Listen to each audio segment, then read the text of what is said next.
Another day of sausage making. Well, it's just a great day in my book, wouldn't you agree?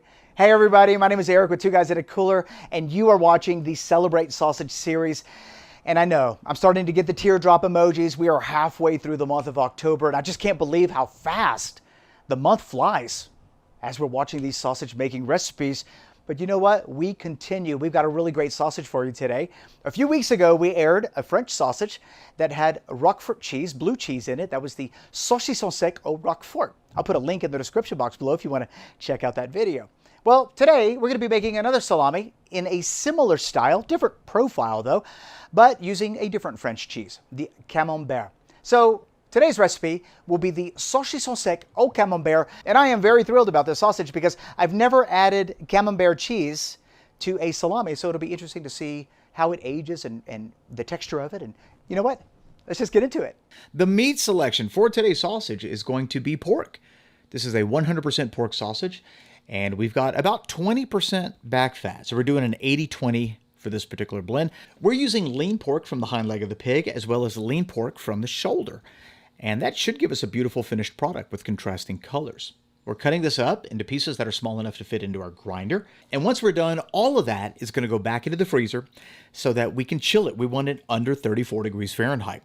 While that's chilling, we're going to look at our starter culture. The starter culture we're using in today's episode is Flavor of Italy. If you happen to already have a starter culture that delivers that classic Mediterranean style flavor, nothing too acidic, then just use that. TSPX, FLC at cooler temperatures.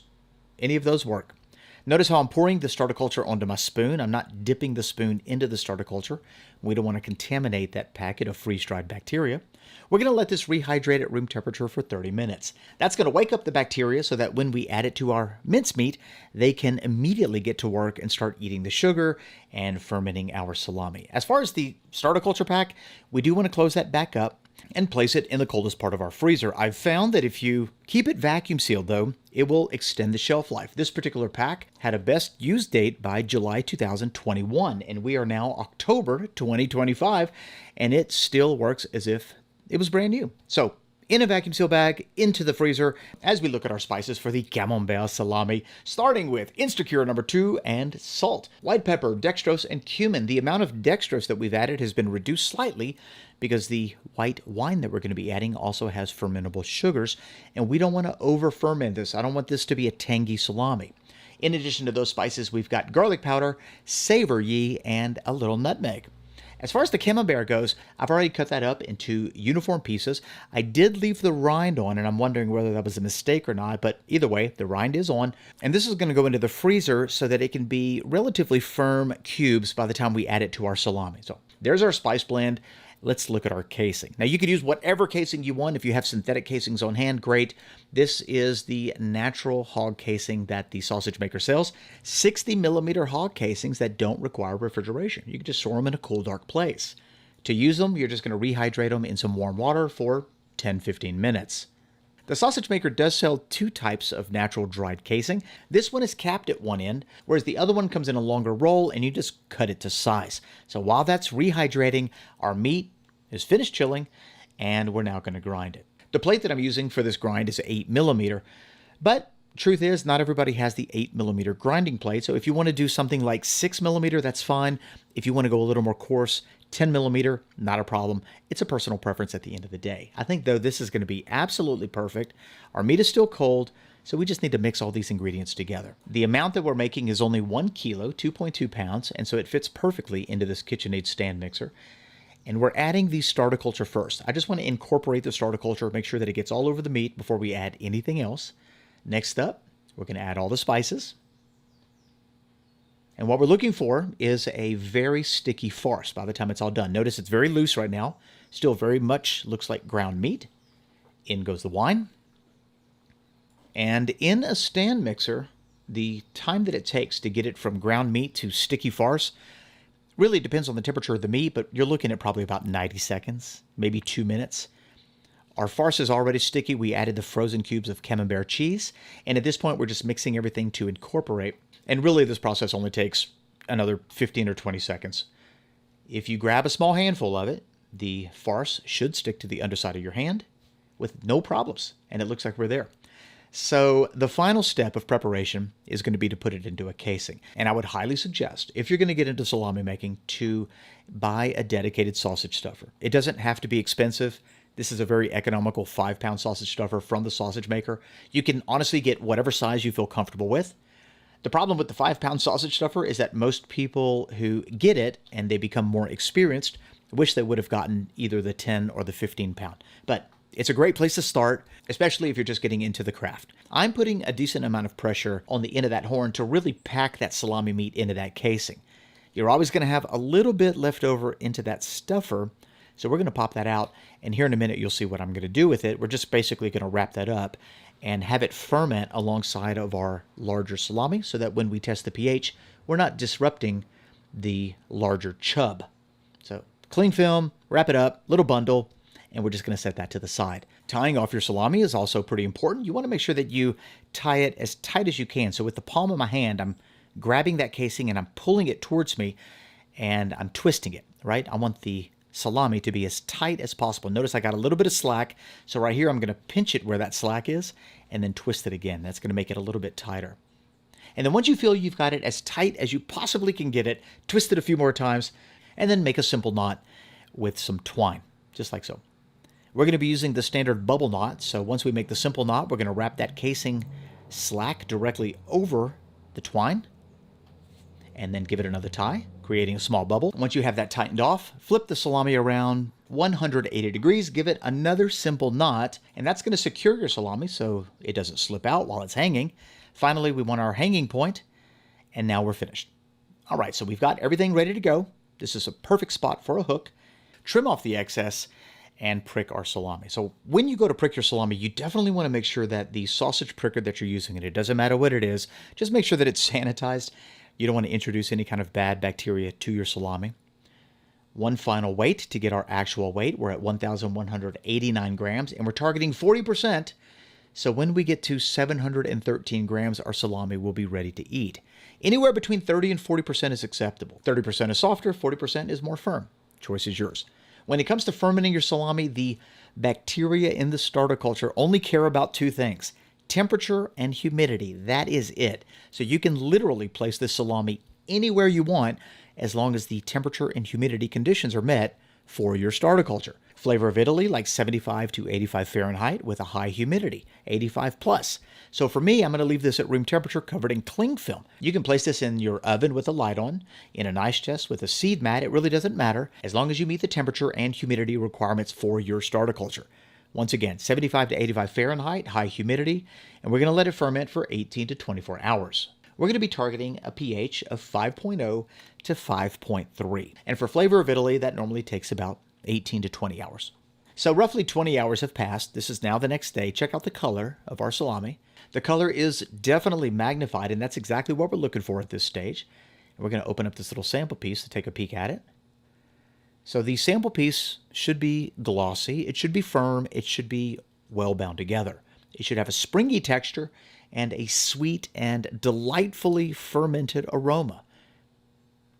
Oh yeah, that smells good. Okay, if I had to guess, based off of what we're looking at here, I would say we're close to maybe 5.2. So we're using the Apera Instruments pH meter to test the salami. This is a great device for salami making. And it looks like our pH after 20 hours is 5.18. There we go. All right, perfect. That sounds about right. So you could let it go a little bit longer if you want. Bring it down to 5.0.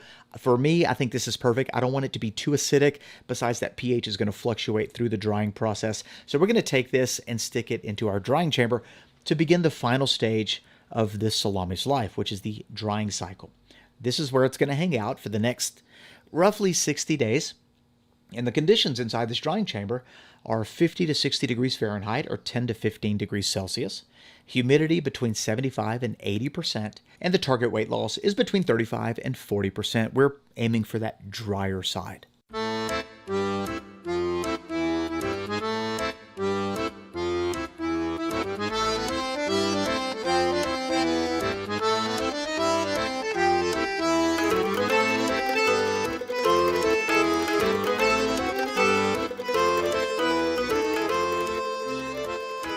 I'm loving what I'm looking at. This not only looks great, but it feels great. It's uniformly dried throughout.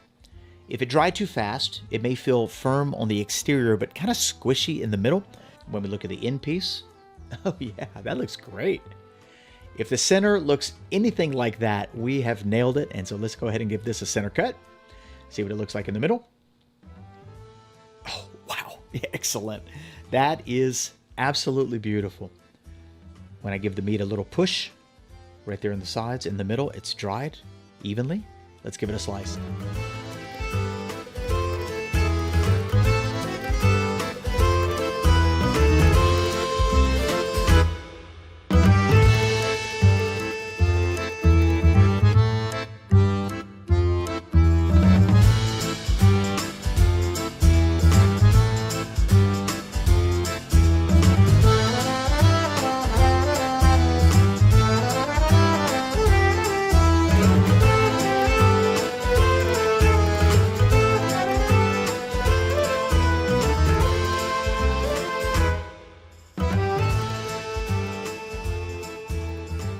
Time to eat the Saucisson Sec au Camembert, or the French dried sausage with Camembert cheese. Just look at how beautiful that dried, edge to edge, absolutely perfect. Look at that, grab another piece. Great marbling, a lot of Camembert cheese in all these pieces. And the way that it dried, that has nothing to do with the recipe. That is the chamber. Whether you have a DIY chamber or whether you have one that you bought commercially, when your temperature and your humidity and your airflow are all dialed in and it's humming along, this is what you can expect. Absolutely beautiful. If you're just getting started in dry curing meats and you want to build your own chamber, I'll put a video suggestion for you right about here so that you can check it out after this video. It's a great craft. Take sausage baking to a completely different level. All right, let's give it a smell. Oh, wow, that's delightful. I wasn't expecting that. I've actually got chills running down my arms. Wow, it's got a very sweet aroma, a little floral, a hint of fruity, maybe a little citrusy thing going on. And that could be because of the wine addition. We did add a little white wine, and that tends to bring forward some of those fruit aromas.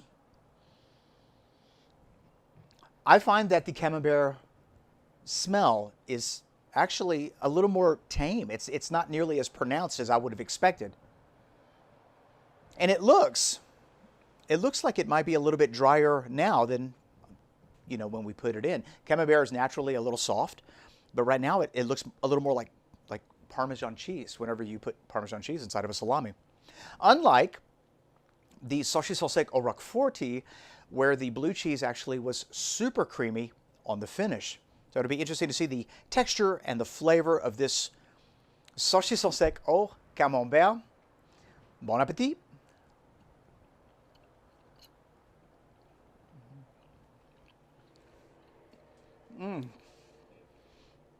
Oh, wow, there it is. A little funky. I left the rind on and everything. I probably could have taken it off, but I left the rind on, just cut it all up and threw it in the salami. And I'm definitely picking up that little bit of funkiness that's coming from the rind of the Camembert, but the cheese itself is actually very delicate. It's very sweet. It's pairing beautifully with the aged pork.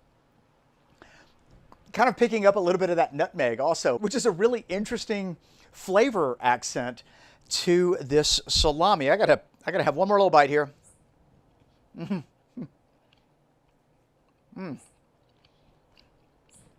That's great. Little bread, little wine, little cheese. I love it. I'm so glad we made it, and I'm going to put a recipe link in the description box below. I hope you get a chance to make it. And like I said, if you're new to salami making and you have a question about the process, drop me a comment. We'll see if we can, or someone in the community can help answer your question. If you are new to this channel, you caught us right in the middle of a series that we do every October. It's called Celebrate Sausage, and we are on Season 6. Tomorrow and every day through the month of October, we upload a brand new sausage making recipe tutorial for you to enjoy. So it doesn't matter if you're a beginner and you're just getting started, or if you are an advanced sausage maker and you're into making salami, we got a little bit of something for everyone. Be sure to hit that subscribe button and that notification bell. And while you're at it, smash that thumbs up button on your way out. We'll see you tomorrow. Bye-bye. Oh, it's so delicate. Mm.